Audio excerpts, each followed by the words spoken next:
Well, ANC President Cyril Ramaphosa will be moving now to the next leg of the election campaign out in Kwazulu-natal to KwaMashu, and our reporter Ayanda Mhlongo is there. Ayanda, a very good afternoon to you. We've seen, of course, the ANC President crisscrossing the larger parts of the rural areas of Kwazulu-Natal. We've just heard that he's been to KwaXimba as well as other areas, as well as KwaNgqolosi. So we understand that is coming to KwaMashu, a fairly built-up township, but of course, we know the challenges there. It's going to be service delivery, but what are you hearing from the residents? What are they expecting the ANC president to address them in regards to their challenges?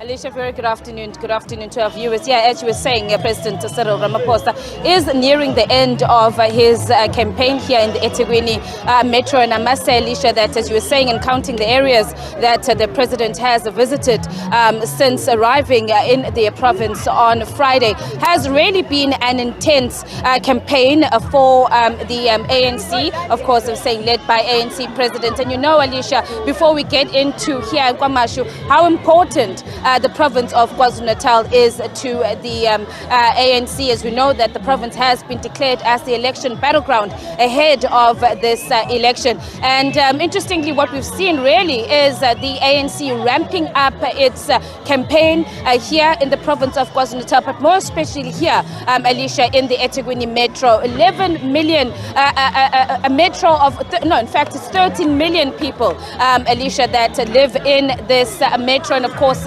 meaning then that most of the voters will be coming from this metro. Also, what we've been seeing, hearing from the ANC President, Alicia, this time around in his visit to the province, he seems to be quite buoyed by the reception that he's been receiving in all the areas. I mean, he was supposed to be here in KwaMashu at 3, so it's slightly delayed because of the activities in the west of Durban. And the ANC wanting to ensure that he goes to all the areas that he is committed to, where supporters of the ANC and ordinary community members have been waiting for him and wanting to hear what the ANC is going to deliver, what the ANC promises to the electorate. Coming here to KwaMashu, as you're saying, Alicia, a number of challenges facing this community, starting from crime, service delivery. Water has also been a major challenge for residents of KwaMashu. Not only KwaMashu, I mean, we've been speaking about areas like Phoenix, Verelem, Tongat, that have really been suffering with around water challenges. Another issue here is unemployment. We're seeing, let me just step out of shot very quickly, Alicia, just for our viewers, just get a sense of what is happening here. We've got quite a number of people. Largely what I've been observing that it is young people, and some of the young people that have been passing us saying that they want to hear what the president is going to be saying around jobs, Alicia, and unemployment. Young people are saying some are graduates and they're sitting at home without jobs. Others are saying that they want opportunities to be able to further their studies. They've matriculated but are unable because they don't have the financial resources for them to be able to continue with their studies. So it's so far a bit of a crowd that has gathered here.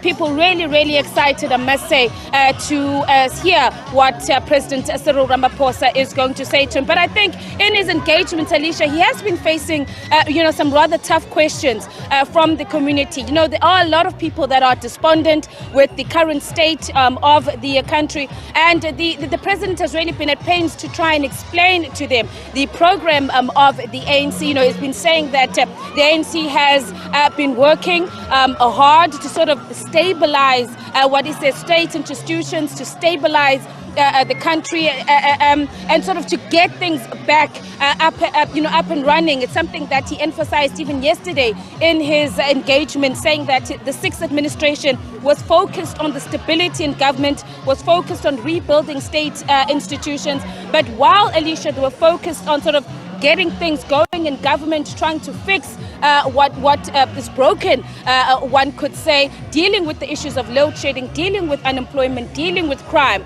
You also have the African National Congress in itself that has also been faced with a number of challenges, leadership squabbles. You now, of course, with the emergence of the MK party, seeing a number of people leave the African National Congress, to the MK party and other parties. So the ANC, while working on the renewal in terms of government, but the president saying that they've also been working at dealing with some of the challenges that have been faced by the party within. And you seem quite pleased with the progress, Alicia, that they are making in government, saying that yes, challenges of course still exist. They are hard at work at that. And earlier on, my colleague Samkelo Masego, in his conversations with the president, was sort of delving into those issues and what government's plans are. So the crowd here, anxious, anticipating, highly excited, should I say, to hear what the president is saying. But I was saying, Alicia, it's going to be a tough one for the ANC president, because you've got some young people here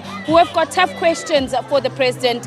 They're tired of promises and they want the ANC to deliver. They want the government to create the job opportunities that they've been promising. They want the government to deal with the crime as they've been promising. They want them to fix just the general issues in the community, service delivery, and many of the other issues that we've been repeatedly speaking about, Alicia, that are affecting a community. So, Alicia, we are waiting now for the ANC president and his entourage. He's on his way from Hammersdale here to KwaMashu. It's going to be his second last engagement today. Later on this evening, he is going to be addressing executives of the Al Baraka Bank, which is a Muslim bank, later on in the Durban CBD. And today then wraps up his campaign here in the province of KwaZulu-natal. Alicia, for now, it's back to you.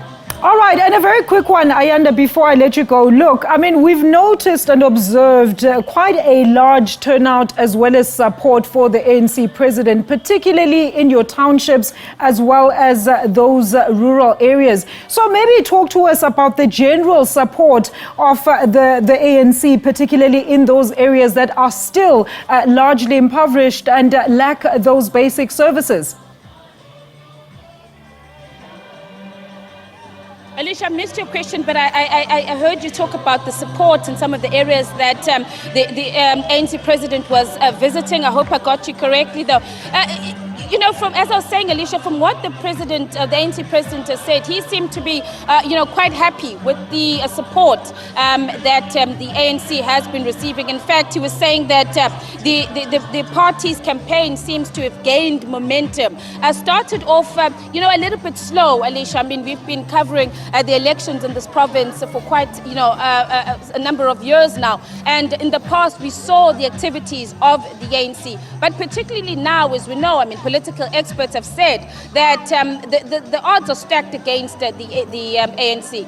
So in their strongholds, what we've been seeing really is the ANC trying to consolidate the support that it has in their strongholds, but not to mention, or not to say that they're not, Alicia, going to other areas where, of course, they have been losing support. But you know what, Alicia, this one, I must say, of all the elections that the ANC has gone through, this is no doubt one of the most difficult elections for the party.